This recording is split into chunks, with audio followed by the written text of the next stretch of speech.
Hey, we are on day 4 of Draw the Circle. There are really 2 purposes of prayer.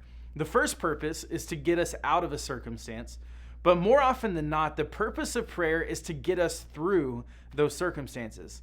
This isn't to say that we shouldn't or we can't pray for deliverance. However, there are times where we need to instead pray for God to give us the strength to stand firm, the grace to sustain, and the willpower to keep us going. But why pray these prayers? Oftentimes, we are so fixated on getting out of our circumstances that we don't get anything out of our circumstances.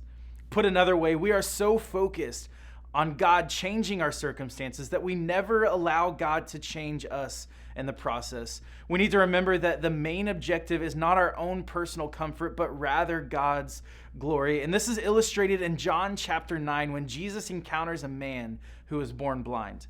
People falsely assumed it was the result of sin, but Jesus revealed to them why he was born blind. And John 9:3 says, "This happens so that the works of God might be displayed in him." The primary purpose of prayer is not to change the circumstance, but to change us. This blind man walks away able to see, but most importantly, he is no longer spiritually blind as he encounters Jesus. See, the purpose of prayer is to change us, and again, the main objective is for God to get the glory in every circumstance. And I wanted to give you a few questions to consider today. First, is there anything you are praying for God to take away from you that he could be using to make you more like him?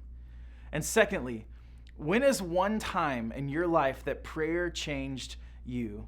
And the last question for you today, would you pray for God to use your current situation to change you?